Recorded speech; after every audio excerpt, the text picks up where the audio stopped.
Hai teman-teman, perkenalkan nama saya Susana Mora Emu, saya dari Universitas Kristen Wira Wacana Sumba.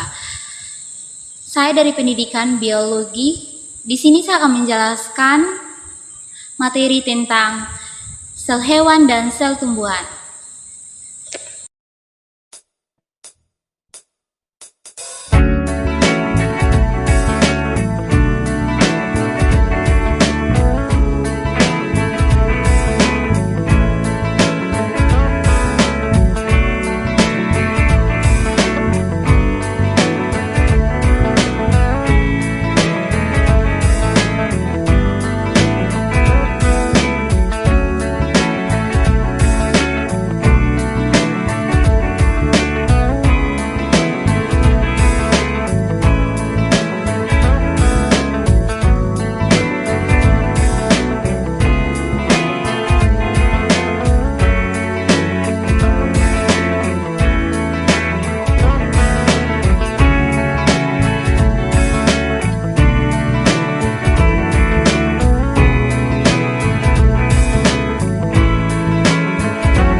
Sel adalah unit fungsi terkecil dari organisme.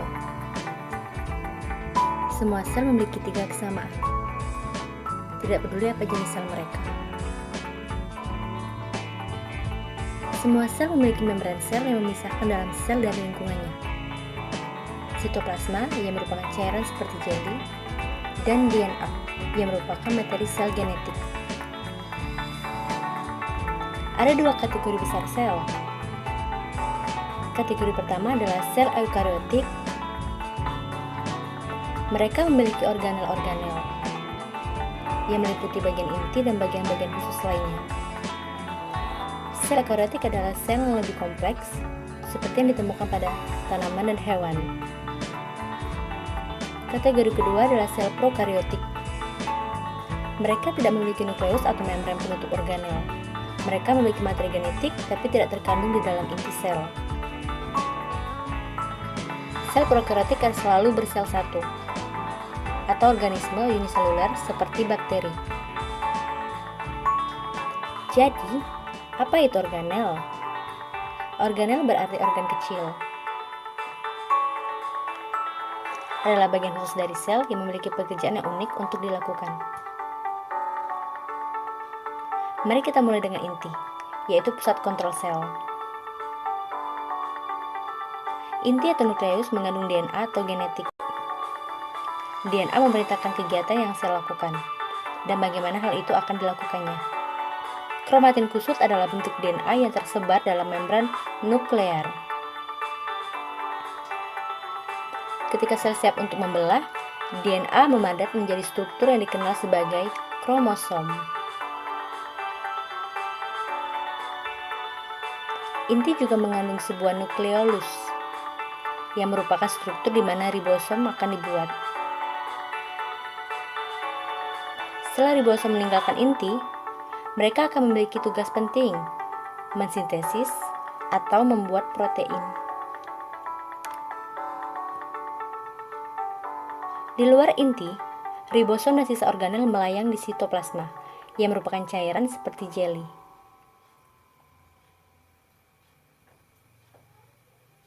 Ribosom dapat berkeliaran bebas di sitoplasma, atau melekat pada retikulum endoplasma, yang kadang-kadang disekat dengan Re.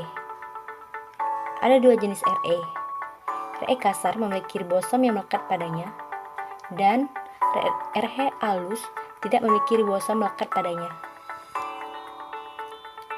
Retikulum endoplasma adalah membran tertutup untuk mengangkut bahan, seperti protein disintesis oleh ribosom.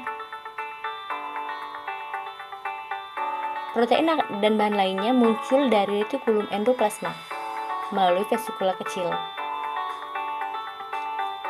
di mana aparatus Golgi, yang kadang-kadang disebut dengan badan Golgi, akan menerima mereka. Protein bergerak melalui badan Golgi, lalu mereka akan diubah menjadi bentuk yang dapat digunakan oleh sel. Badan Golgi ini melakukannya dengan melipat protein menjadi bentuk yang dapat digunakan, atau menambahkan bahan lain pada mereka, seperti lipid atau karbohidrat. Pada tumbuhan, vakuola adalah struktur base seperti kantung yang menyimpan bahan yang berbeda. Di sini, di sel tumbuhan, vakuola sentral berfungsi untuk menyimpan air. Kembali ke sel hewan, Anda akan melihat organel yang disebut lisosom. Lisosom adalah pengumpul sampah yang mengambil bagian sel yang rusak. Mereka penuh dengan enzim yang akan memecah puing-puing sampah pada sel. Mitokondria adalah organel pembangkit tenaga listrik untuk kedua sel, baik itu sel hewan maupun sel tumbuhan. Selama proses yang disebut dengan respirasi seluler, mitokondria membuat molekul ATP yang menyediakan energi untuk semua kegiatan sel.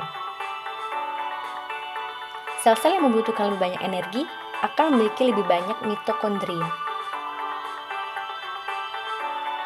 Sementara sel mempertahankan bentuknya dengan menggunakan sitoskeleton. Sitoskeleton termasuk mikrofilamen, seperti benang yang terbuat dari protein, dan mikrotubulus, yang merupakan tabung tipis berongga. Beberapa organisme, seperti tumbuhan yang fotoautotropik, mereka menangkap sinar matahari untuk energi. Sel tumbuhan memiliki organel yang disebut kloroplas. Kloroplas adalah tempat di mana terjadinya fotosintesis. Ini berwarna hijau karena memiliki pigmen hijau yang disebut klorofil. Sel tumbuhan juga memiliki dinding sel di luar membran sel mereka, sebagai pendukung bentuk dan melindungi sel tumbuhan. Sel hewan tidak pernah memiliki dinding sel. Ada banyak struktur unik lainnya yang hanya beberapa sel miliki. Dapat dilihat sebagai berikut. Pada sel hewan misalnya, saluran pernapasan dilapisi dengan sel yang memiliki silia.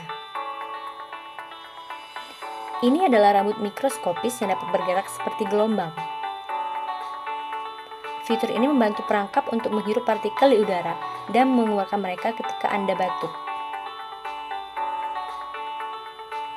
Fitur lain yang unik di beberapa sel adalah flagela.